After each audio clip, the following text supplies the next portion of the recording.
సంతానలేమితో బాధపడుతున్నారా? 899 రూపాయలకే fertility assessment package. వివరాలకి సంప్రదించండి. గురువుగారు నమస్కారం. గురువుగారు నమస్కారం అమ్మా. గురువుగారు పండగ వచ్చేస్తుంది. భోగి, సంక్రాంతి, కనుమ 3 రోజుల పండగ. అందరం కూడా చాలా ఆహ్లాదకరంగా సంతోషంగా డిఫరెంట్ ప్రాంతాల వారు రకరకాలుగా వారి ఆనవాయితీని బట్టి వారు చేసుకున్న విధానం డిఫరెంట్గా ఉంటుంది. సూర్యుడు మకర రాశిలోకి ఎంటర్ అవుతూ ఉంటారు. కొన్ని ప్రదేశాల్లో కైట్స్, రేగిపళ్ళు, భోగిపళ్ళు, పండ్లు, ఫలాలు, చెరకు గడలు, గొబ్బెమ్మలు, ఇలా రకరకాల సంప్రదాయాలను అయితే మనం పాటిస్తూ ఉన్నాం. దివాళీకి వచ్చేసరికి నరకాసురు వధ, అలాగే దసరాకి వచ్చేసరికి రావణాసురు, ఇలా కొన్ని కథలు అయితే ఉన్నాయి కదా గురువు గారు. మరి సంక్రాంతి అంటే ఏంటి? 3 రోజుల పండుగ తెలుసు, అసలు వాట్ ఈజ్ సంక్రాంతి? 3 రోజులు ఎందుకు జరుపుకుంటాము? సూర్యుడు ఆ రోజు ఏంటి విశిష్టత? భోగిపళ్ళ విశిష్టత ఒక్కొక్క ప్రాంతంలో ఒక్కోలాగా చేసుకుంటారు. కొత్త పంటలు వస్తూ ఉంటాయని, అదే ఏంటి? ఒకసారి దీని గురించి పూర్తిగా మాట్లాడుకుందాం గురువు గారు. అసలు ఏంటి, మీరేం చెప్తారు ఒకసారి? తప్పనిసరిగా తల్లి. ముందుగా ప్రేక్షక మహాశయులకు సంక్రాంతి శుభాకాంక్షలు. ధన్యవాదాలు గురుగారు. వారి తరపు నుంచి, మా తరపు నుంచి. అమ్మ, మీరు ఎన్నో జన్మలు పుణ్యం చేసుకున్నారు తల్లి. మీకు జన్మనిచ్చినందుకు మరి మీ తల్లి రుణం మీరు తీర్చుకునేటువంటి సమయం ఆసన్నమైనది. ఎందుకంటే తల్లి, మీరు సంక్రాంతి పండుగ అనేటువంటి పదాలు పలకగలిగారు. వాస్తవం తల్లి. ఎందుకనంటే ఎంతో యోగకరమైనటువంటి జన్మ ఉంటేనే కానీ సంక్రాంతి అనే పదం మనం పలకలేము. ఎంతో యోగకరమైనటువంటి అనుగ్రహం ఉంటేనే కానీ భోగి, సంక్రాంతి, కనుమ గురించి తెలుసుకునేటువంటి అవకాశం రాదు. మరి ఇన్ని జన్మల తర్వాత ఈ కలియుగ ధర్మంలో మీ జీవితంలో ఈరోజు మీరు తెలుసుకోబోతా ఉన్నారు. అంటే పండుగ వస్తుంది, బట్టలు కొనుక్కోవాలి, అందరం కలిసి ఉండాలన్నంత వరకే తెలుసు తప్ప అసలు ఎందుకు ఇదంతా అని అంటే, శాస్త్రీయముగా చెప్పాలి అని అంటే ఒక విధానంగా చెప్పాలి, ఆధ్యాత్మిక కోణంలో చెప్పాలంటే ఒక రకంగా చెప్పాలి, సామాజిక స్పృహతో చెప్పాలంటే ఒకలా చెప్పాలి, ఆత్మజ్ఞానంతో చెప్పాలనేది ఒకలా చెప్పాలి. అంటే అన్నింటికి ఒకే అర్థమా గురు? రాదు తల్లి. ఏ పరమార్థం ఆ పరమార్థమే. ఇక్కడ సూర్య భగవానుడు ధనుసు రాశి నుంచి మకర రాశిలోకి ప్రవేశించడం ఉత్తరాయణం ప్రారంభమవుతుంది. ఆ రోజు సంక్రాంతి కాబట్టి మకర రాశిలోకి సూర్యుడు ప్రవేశించడాన్ని సంక్రాంతి కింద చెబుతారు. అక్కడి నుంచి ఉత్తరాయణం ప్రారంభమవుతుంది. అందుకని ఇది ఒక పండగ వాతావరణంగా మనకు మారబోతా ఉంది. ఎందుకండి అసలు ఏమిటి ఇదంతా? మీరు అన్నారు ఇందాక, నవంబర్లోనేమో దీపావళి వస్తుందండి, అక్టోబర్లోనేమో దసరా వస్తుంది, సెప్టెంబర్లోనేమో గణనాథుడికి వస్తుంది, ఇలాగ ప్రతి పండగకు ఒక విశేషం ఉంది కదా. మరి దీనికి ఉన్నటువంటి విశేషం ఏమిటని అడిగితే తల్లి, ముందు మనం ఈ పొడిమి తల్లిని ముద్దాడాలి. ఎందుకంటే మనం తల్లి గర్భం నుంచి వస్తాం, వెళ్ళిపోయిన తర్వాత భూగర్భంలోనే కలిసిపోతాం. అంటే అమ్మ ప్రేమ కంటే కొన్ని వేల రెట్లు గొప్పది ఈ భూమాత. అమ్మని 9 నెలలు తల్లి గర్భంలోనే మనం తన్నుతూ బయటకు వస్తాం, కానీ మనం ఆయు ప్రమాణం ఉన్నన్నాళ్ళు ఈ భూమాతను తన్నుతూనే ఉన్నాం. మరి ఆ తల్లి యొక్క కన్నీటి క్షోభకు మనం సదా రుణపడే ఉండాలి. అమ్మా, అనుక్షణం నేను పొరపాటు చేస్తున్నానమ్మా అని దీని నుంచి తప్పించడం కోసం మనకు అనేక పర్వదినాలు, పండుగ దినాలలో దేవాలయాలకు వెళ్తున్నప్పుడు, పుణ్యక్షేత్రాలు సందర్శిస్తున్నప్పుడు కాళ్ళకి పాదరక్షకులు ధరించకుండా వెళ్తుంటాం. అది మోక్షముగా చెబుతారు. దాని పరమార్థం అది.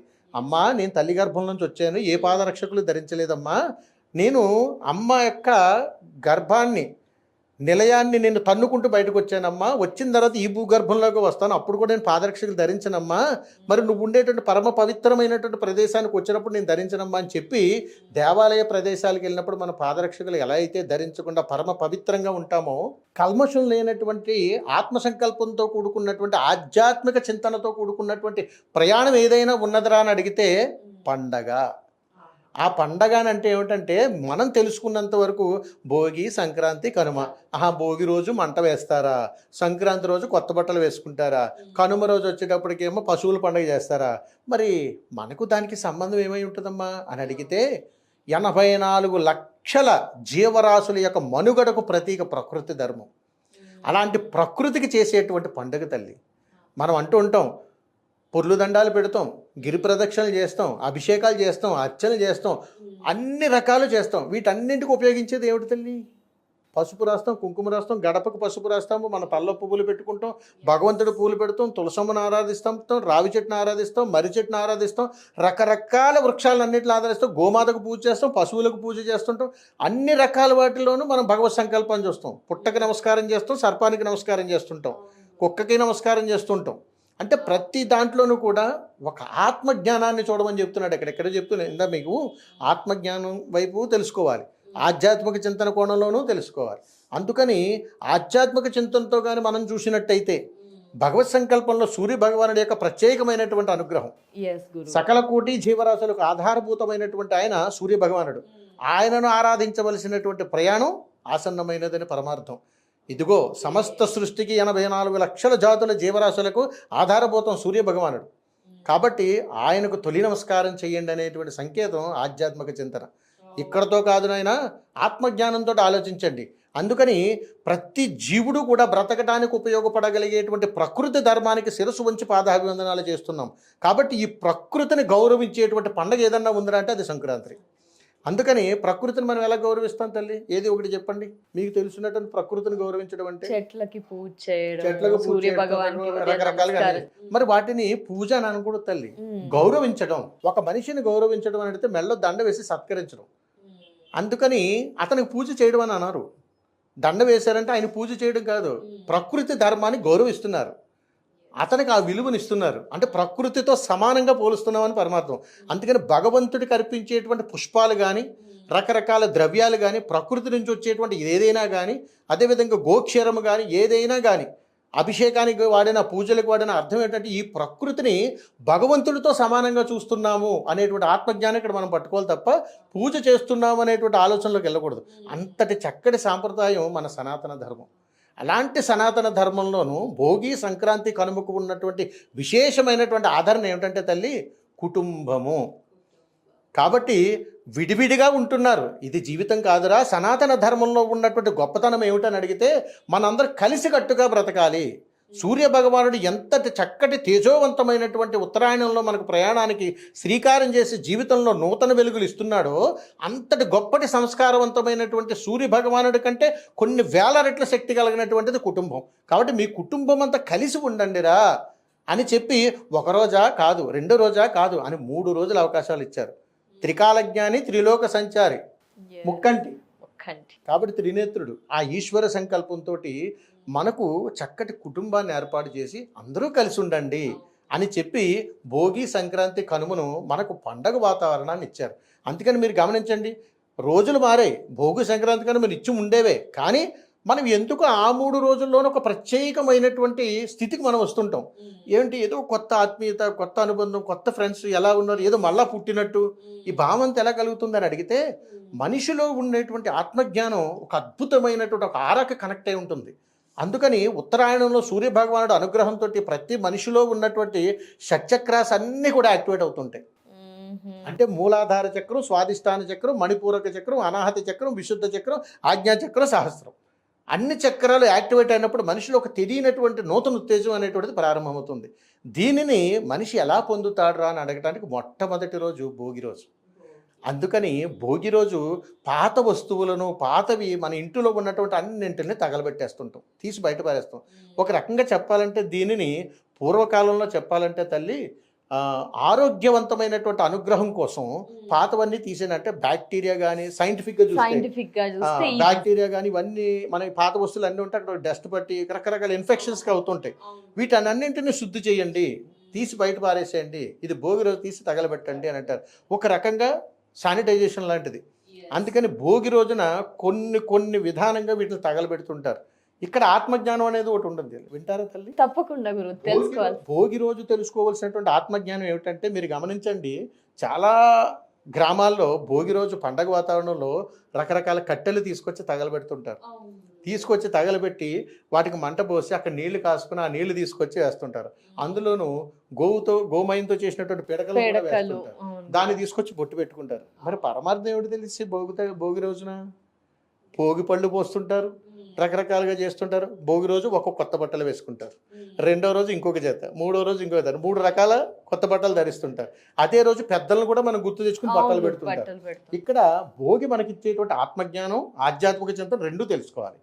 అంటే అగ్ని మహాదేవుడికి ఉన్నటువంటి అద్భుతమైనటువంటి తత్వకారకం చెప్పేటువంటి జ్ఞానం భోగి పండుగ నుంచి వస్తుంది మనకి. రెండవది, అక్కడ తగలబెడుతున్నటువంటి మహావృక్షాలు, అంటే మీరు గమనించండి, పెద్ద పెద్ద దుంగలాంటివి తీసుకొచ్చి తగలబెడుతుంటారు. నువ్వు పెంచలేదు కదా, నువ్వు నీళ్లు పోయలేదు కదా, మరి నీకు సంబంధం ఏమిటి? అది పెంచలేనప్పుడు దాన్ని తగలబెట్టే హక్కు నీకెక్కడది?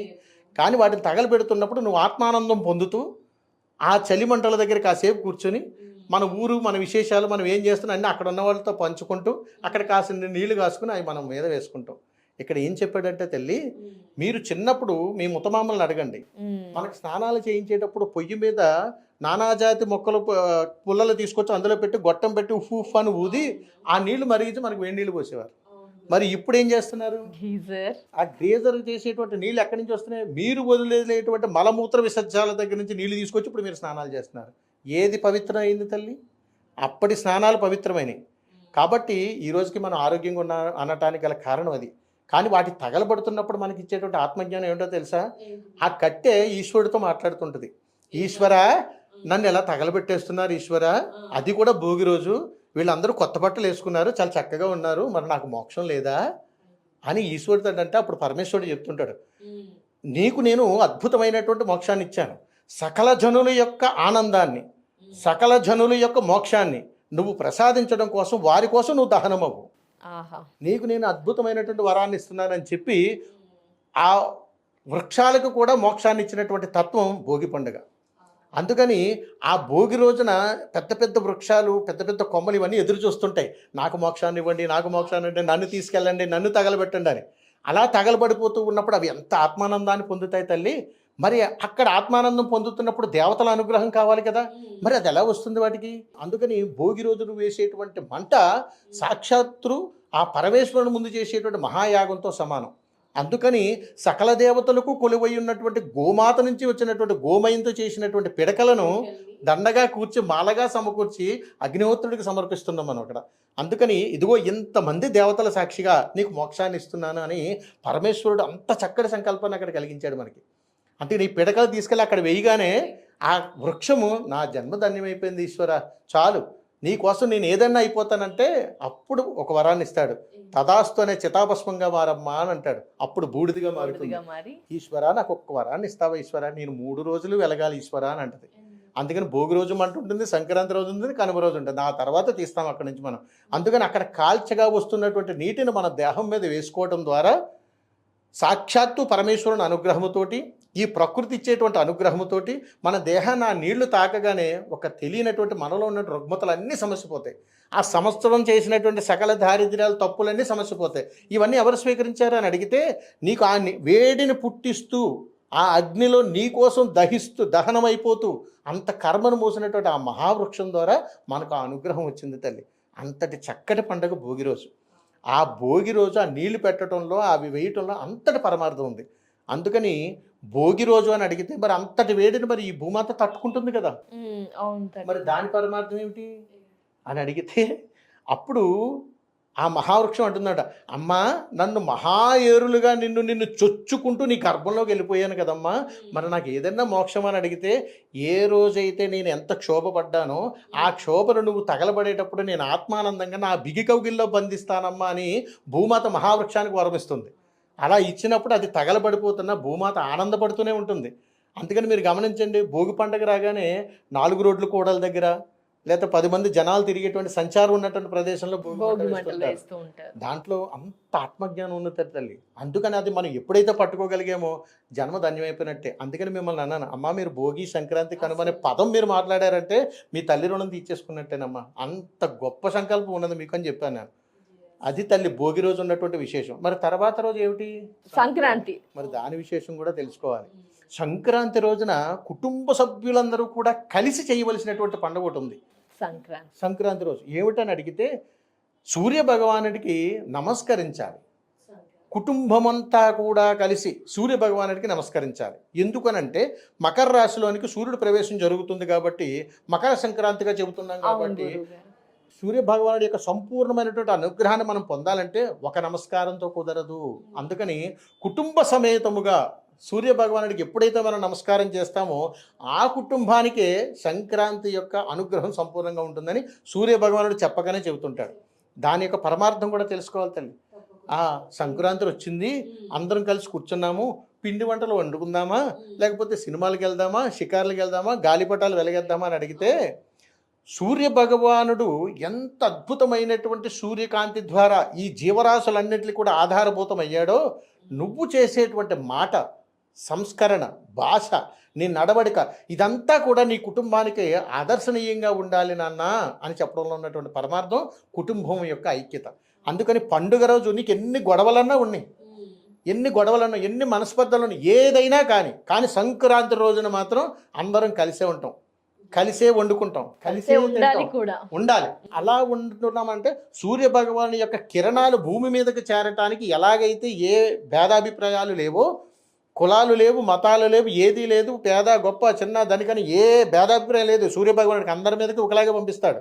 అలాగే నీ కుటుంబంలోనూ కూడా ఎలాంటి వ్యత్యాసాలు నువ్వు చూపించకుండా కుటుంబంతో సఖ్యతతో అన్యోన్యతతో ఉండి ఆ సూర్య భగవానుడికి సమానమైనటువంటి అర్హత నువ్వు పొందాలి నాయనా అని చెప్పి ఆదర్శవంతమైనటువంటి జీవనాన్ని గడపాలని చెప్పి పెద్దలను గౌరవించేటువంటి పండుగగా మన పూర్వీకులను పెద్దలకు బట్టలు పెడుతూ సాంప్రదాయకరమైనటువంటి విధానాన్ని చేసి వారి పాదాలకు నమస్కారం చేసేటువంటి పండుగ సంక్రాంతి. ఎందుకురా పాదాలకు నమస్కారం చెయ్యాలని అడిగితే, నేను కళ్ళ ముందు నేను ఎన్నో దేవాలయాలు తిరిగాను, కానీ అక్కడ ఉన్నటువంటి భగవత్ స్వరూపం నాకు ఒకటి చెప్పింది. ఏమని చెప్పిందని అడిగితే, ఒరే నీకా నిలకడలేదు, నీవా ఎవరికి నమస్కారం చెయ్యలేవు, మరి నువ్వు నా దగ్గరకు వచ్చి నమస్కారం చేస్తే నేను నీకు ఏ వరాన్ని ఇస్తాను అని అడిగితే, నీవు చంచల మనస్తత్వం కలిగినటువంటి వాడిని, నేనా స్థిర మనస్తత్వం కలిగినటువంటి వాడిని, నన్ను కదలిక లేదు, నాకు ఒక రూపాన్ని చెక్కేసి నన్ను ఇలాగే కూర్చోబెట్టావు, మరి నీకెందుకురా ఈ సుఖభోగాలన్నీ ఉన్నాయి, మరి నాకు మోక్షం రాదా అని అడిగితే, అమ్మా భగవత్ స్వరూపమా నీవా నన్ను అలా ప్రశ్నిస్తావని అడిగితే అక్కడ చెబుతుంటాడు, నీవే కదరా నన్ను ఇలా చెక్కావు, నీవే కదరా నన్ను ఇలా సృష్టించావు, నీవే కదా నాకు దేవాలయ నిర్మాణం చేసావు, నీవే కదా నాకు అన్నీ కూడా సమర్పిస్తున్నావు, మరి నువ్వు నా దగ్గరకు వచ్చి అడిగితే నేను నీకు ఏమిస్తానురా. అందుకని నీకు నేను ఒక కుటుంబాన్ని ఇచ్చాను, ఆ కుటుంబం పాదాల చెంతన చేరు, ఆ పాదాలను స్పర్శించిన నాడు నేను నీకు మోక్షాన్ని ఇస్తానని గర్భగుడిలో ఉన్నటువంటి విగ్రహ స్వరూపం ఈ నిగ్రహం లేనటువంటి దేహానికి చెబుతుంది. ఆ రోజు కోసం మనం ఎదురు చూస్తుంటాం. రానే వచ్చిందండి మకర రాశిలోకి సూర్య భగవానుడు వెళ్ళేటువంటి సంక్రాంతి. అప్పుడు నీ పెద్దలను గౌరవిస్తూ ఏ రోజైతే వాళ్ళ పాదాలకు నమస్కారం చేసి వాళ్ళ చేతుల మీద బట్టలు తీసుకొని నీ నెత్తి మీద అక్షతలు వేసుకున్నావో ఎవరు దీవించారో తెలుసా? సృష్టిలో ఏకారకుడైనటువంటి ఆ శివపార్వతులే, వాళ్ళే కుటుంబ సభ్యులు. అందుకని కుటుంబాన్ని శివపార్వతుల వంశంతో కొలుస్తూ ఉండేటువంటి సాంప్రదాయం మన భారతీయ సాంప్రదాయం. అంత గొప్ప అనుకూలత ఇందులో ఉందని చెబుతారు తల్లి. అది సంక్రాంతికి ఉన్నటువంటి వైభవం. కుటుంబం ఎంత సఖ్యతగా ఉండాలో చెప్పేటువంటి తత్వంతో కూడుకున్నటువంటి అనుబంధం మకర సంక్రాంతి. తరువాత కాలం వచ్చింది కనుమ. మరి అది తెలుసుకుంటారు. కనుమ కూడా ఖచ్చితంగా అద్భుతమైన వివరణ గురువు గారు. కనుమ రోజు మనం అంటూ ఉంటాం, ఆ పండగ అయిపోతుంది, భోగి అయిపోయింది, సంక్రాంతి అయిపోయింది, కానీ అయ్యో అయిపోయింది, ఇంక వెళ్ళిపోతుంది. ఎప్పుడు కూడా తల్లి కనుమ రోజు మనం ప్రయాణాలు చేయకూడదు. ఆఖరి రోజు నేను ప్రయాణం అయిపోయింది, నేను వెళ్ళిపోతున్నాను అని అంటారు. ఎప్పుడూ వెళ్ళకూడదు తల్లి. ఎందుకని అడిగితే జీవుడికి సంపూర్ణమైనటువంటి ఆయుష్ ఇచ్చేటువంటి అనుగ్రహం ఆ రోజు వస్తుంది. ఆ రోజు వస్తుంది. ఎందుకని అడిగితే తల్లి గర్భంలోకి మనం వెళ్ళినప్పుడు భగవంతుడు చెబుతుంటాడు, ఓ జీవుడా నువ్వు ఎన్ని కాలం నుంచి ఎదురు చూస్తున్నావు కదా, గో తల్లి గర్భాన్ని తీసుకో అని చెప్పి ముందే దిశానిర్దేశం చేసి నువ్వేం చేయాలనుకున్నావు చేసి వచ్చేసాయి అని అంటే, అప్పుడు దేహము ఆత్మ రెండూ కూడా సమానంగా ప్రయాణం చేయలేవు. అందుకే ఇప్పటికీ చాలామంది 99.9 మంది నా జీవితం బాగుంటలేదండి, నాకు అనుకున్నవి జరగట్లేదండి, నా పరిస్థితులు ఏమి లేవండి, అన్నీ అగమ్య గోచరంగా ఉన్నామండి, సంసారాలు ఇబ్బందులండి, భార్యతో సమస్యలండి, పిల్లలతో ఇవన్నీ ఎక్కడి నుంచి వచ్చాయిరా, నువ్వు పుట్టుకతోటి ఏం తేలేదుగా, అందమైన జీవితాన్ని ఇచ్చాడు భగవంతుడు. అందుకని దాన్ని నువ్వు సద్వినియోగం చేసుకోలేకపోతున్నావు అనడానికి గల పరమార్థం ఏమిటంటే, నీలో ఉన్నటువంటి జీవుడికి నీ దేహం సహకారం చేయట్లా. నీ జీవుడు ఎప్పుడూ కూడా ఒక అద్భుతమైనటువంటి సంకల్పంతో ఉంటాడు. నీ దేహం స్వార్థపూరితమైనటువంటి కుళ్ళు కుతంత్రాలు, పగలు రాగాలు రాగద్వేషాలతో నువ్వు నిండిపోయి ఉంటావు. మరి ఇక్కడ భగవంతుడు కొలువై ఉన్నాడు, అతనికి నువ్వేమిచ్చి రుణం తీర్చుకుంటున్నావు? కుళ్ళు కుతంత్రం పగలు ప్రతీకారాలు ఇచ్చి నిత్యాభిషేకం ఇక్కడ చేస్తున్నావు. ఆయన ఉంటాడా? ఉండడు. ఆయన వెళ్ళిపోయాడు. ఎక్కడికి వెళ్ళిపోయాడు? శ్మశానవాసి అయ్యి రుద్రుడే అక్కడ కూర్చున్నాడు. అరే నువ్వు ఏదో ఒక రోజు నా దగ్గరికి వస్తావు కదా, కాబట్టి ఆ రోజు నేను నీతో మాట్లాడుతానని ఆయన శ్మశానంలో ఎదురు చూస్తున్నాడు రుద్రుడిగా మారి. కానీ కనుమ రోజు మాత్రం ఇంటికి వచ్చేస్తాడు ఆయన. వచ్చి నాన్న నీకు ఆయుు ప్రమాణాన్ని ఇస్తున్నాను రా, నువ్వు ఎక్కడికి ప్రయాణం చేయకు, 3 రోజులు సంపూర్ణంగా కుటుంబంతో ఉండి తర్వాత నీ ఇష్టం నాయనా అని అంటాడు. అంతటి అనుగ్రహాన్ని ఇచ్చేటువంటి రోజు కనుమ. ఈ కనుమ రోజు అని అనగానే మనకు గుర్తొచ్చేదంటే ఏంటో తల్లి, ఎంత ఆనందకరమైనటువంటి వాతావరణం అంటే చుట్టుపక్కల ఉన్నటువంటి పల్లెటూర్లన్నీ తిరుగుతాం, ఎడ్ల పందాలు చూస్తాం, కోడి పందాలు చూస్తాం, రకరకాల అన్నీ చూస్తుంటాం. ఇవన్నిట్లో ఉన్న పరమార్థం ఏమిటో తెలుసా? ఎన్ని జన్మలు మనం ఎత్తినా కానీ ఈ మానవ జన్మ చాలు ఇంకా నాకు అనేటువంటి పండుగ కనుమ అనిపిస్తుంది. ఎందుకనంటే కనుమ రోజున పశువులకు పండుగ చేస్తాం. అసలు పశువులకు పండుగ ఏమిటి? ఎంత అద్భుతీయమైనటువంటి వరం చూడు తల్లి. నదిలో స్నానం చేస్తాం, నదిలో జలచరరాశులు ఉంటాయి, నదిలో ఎన్నో వదిలేస్తుంటాం, అవన్నీ అవి ఆహారంగా తీసుకుంటాయి, వాటిని ఇంకొకటి ఆహారంగా తీసుకుంటారు, వాటిని ఇంకొకటి ఆహారంగా తీసుకుంటారు. ఆఖరికి పశువులు కూడా బయట ఉన్నటువంటి గడ్డిని, పచ్చిక బయలుని ఇవన్నీ కూడా తిని అవి వదిలేటువంటి మలమూత్ర విసర్జాల ద్వారా మళ్ళా వృక్షాలు వస్తూనే ఉంటాయి. అంటే ప్రకృతికి మరణం లేదు, మనిషికే మరణం ఉన్నది. అందుకని సకల చరరాశులన్నింటిలోనూ కూడా ప్రకృతిని కూడా భగవత్ సంకల్పంతో సమానమైనటువంటి ధర్మాన్ని ఇచ్చేటువంటి రోజు కనుమ రోజు. అందుకని ప్రకృతి ఆధారంగా ప్రకృతికి చేసేటువంటి పండగ, ప్రకృతి మీద మనం ఆధారపడి బ్రతుకుతున్నామని తెలియజేయడం కోసం వచ్చేటువంటి పరమాత్మ స్వరూపము ప్రకృతి. అందుకని జీవాత్మ మనము, పరమాత్మ ప్రకృతి, మరి దేవాత్మ భగవత్ సంకల్పం. అందుకని ఆయనలో ఉన్నటువంటి ఆత్మ సంకల్పముతోటి ఈ జీవాత్మ కలిగించేటువంటి మోక్షం ప్రకృతిలో ఉండేటువంటి పరమాత్మ స్వరూపం. మరి భగవంతుడు ఎక్కడున్నాడు రా అని అడిగితే, అరే నువ్వు అన్నం తింటున్నావా? అందులో ఉన్నాడు. స్నానం చేస్తున్నావా? నీళ్ళల్లో ఉన్నాడు. నడుస్తున్నావా? భూమిలో ఉన్నాడు. పశువుల్లో ఉన్నాడు, పశుపక్షాదుల్లో ఉన్నాడు, మొక్కల్లో ఉన్నాడు. అన్నిట్లోనూ భగవత్ సంకల్పం ఉన్నది. కాబట్టి ఈ సకల కోటి జీవరాశులు సమానమే, అన్నింటినీ కూడా నువ్వు గౌరవించి తీరాల్సిందే. ఇవి మనిషితో కలిపి మనుషుల్లో మమేకమయ్యి మన జీవనాధారానికి ఉపయోగపడుతూ మనల్ని బ్రతికించడం కోసం అవి అనుక్షణం మనకి ఇచ్చేటువంటి పాడి పంట ఇవన్నీ. అమ్మ పశువులు ఇవన్నీ లేకపోతే మన పంట భూమి ఎక్కడి నుంచి వస్తాయి అవి లేకపోతే? అందుకని వీటన్నింటినీ కూడా కలిపి మనం గౌరవిస్తూ వాటికి చేసేటువంటి పూజ కనుమ రోజు. భగవంతుడికి పూజ చేస్తున్నారు, గురువులకు పూజ చేస్తున్నారు, రకరకాల వాటికి పూజ చేస్తున్నారు. మరి కనుమ రోజు ఎవరికి చేయాలి? ప్రకృతికి చెయ్యాలి. ప్రకృతి రోజు మనం చేసేటువంటి నిజమైనటువంటి పండుగ ప్రకృతికి చేసేటువంటి వందనము, ప్రకృతికి చేసేటువంటి నమస్కారం, ప్రకృతితో గడిపేటువంటి మమేకమైనటువంటి అనుకూలతతో కూడుకున్నటువంటి సాష్టాంగం. దీనిని కనుమ రోజు చేస్తారు. అందుకని ఆ కనుమ రోజున ఈ పశువుల పండగ చేసి పంట వచ్చిన తర్వాత ఆ పశువులు పంటకు ఉపయోగపడినటువంటి వాటి అన్నింటిని అందంగా అలంకరించి వాటికి వస్త్రాలు కట్టి చాలా చక్కగా పండగ వాతావరణం చేసుకొని పంటను ముగిస్తారు. అంతటి అద్భుతమైనటువంటి పండుగ మీరు గమనించండి. కనుమ రోజు రైతులందరూ కూడా వాళ్ళ పొలాలకు వెళ్తారు. ఎక్కడైతే పంట వెళ్తారో ఆ నేలను తాగుతారు, ముద్దాడుతారు. అక్కడ వీరు పండించినటువంటి ఉపయోగపడినటువంటి ఆ పశువులన్నింటినీ కూడా అలంకరణ చేస్తారు. చాలా అద్భుతంగా చూస్తారు తల్లి. అంటే ప్రకృతిలో కూడా ఒక భగవత్ స్వరూపాన్ని చూడగలిగేటువంటి రోజు. మనం నిజ జీవితంలో చాలా కోల్పోతున్నాం తల్లి. యాంత్రికమైనటువంటి జీవితంలో మనం ఉంటూ ఎక్కడో హైదరాబాదు, బెంగళూరు, చెన్నైలో, అమెరికాలో ఉంటూ ఆ భోగి వచ్చిందంటే, కనుమ వచ్చింది, సంక్రాంతి, కోడి పందాలు ఉన్నాయి, ఇవన్నీ చూడటానికి వెళ్తాం. ఈ విశేషాలు తెలుసుకోలేకపోతున్నాం. ఇవి భావితరాలకు కానీ పిల్లలకు కానీ మనం చూపించగలిగితే సనాతన ధర్మం గొప్పతనం, మరి మనం పూర్వీకులు ఇచ్చిన ఆస్తి ఇది. కాబట్టి దీనికి వేదాలు, ఉపనిషత్తులు ఇవన్నీ అవసరం లేదు. కానీ మన ఆస్తి, దీన్ని మనం కాపాడుకుంటున్నాము కాబట్టే ఇలా ఉన్నాం. అదే తల్లి కుటుంబం యొక్క అందరం కలిసి ఉండగా ఉండేటువంటి పండగ ఏదైనా ఉన్నది ఈ భారతదేశంలో అని అడిగితే సంక్రాంతి. అందుకని సంక్రాంతి, భోగి, కనుమ అనేటువంటి 3 రోజుల పండుగలో కుటుంబం, విడిపోయిన కుటుంబాలు కూడా దగ్గర అవుతాయి తల్లి. అంతటి యోగకరమైనటువంటి పండుగ కనుమ రోజు. అందుకని ప్రకృతిని, సకల కోటి జీవరాశుల్ని, భగవత్ స్వరూపాన్ని అన్నింటినీ కూడా సమానంగా చూడండి అని చెప్పేటువంటి తత్వం మన భారతీయతలోనే ఉంది. కాబట్టి అంత విలువతో కూడుకున్నటువంటి పండగ కాబట్టి సదా మనం రుణపడి ఉండాలి తల్లి. చాలా అద్భుతమైన వివరణ గురువు గారు. భోగి, సంక్రాంతి, కనుమ క్లియర్గా ఇన్ఫర్మేషన్, అంటే నేటి తరానికి అర్థమయ్యే విధంగా యంగ్స్టర్స్కి ఇన్ని రోజులు నేను ఫెస్టివల్ సెలబ్రేట్ చేసుకుంటున్నాను గురువు గారు, బట్ ఇంత అర్థం ఉంది ఏంటి ఎగ్జాక్ట్ గానీ అస్సలు తెలియదు గురుగారు. జస్ట్ పెద్దవాళ్ళు చెప్పిన కొన్ని వరకే తెలుసు గురుగారు, బట్ క్లుప్తంగా వివరించారు, విశేషాలు తెలియచేశారు. ఎలా జరుపుకోవాలో కూడా తెలియని వారికి ఇంకాస్త అర్థమయ్యే విధంగా చేసుకుంటారు గురుగారు, అలా చెప్పారు. ధన్యవాదాలు గురువు గారు. నమస్కారం గురువు.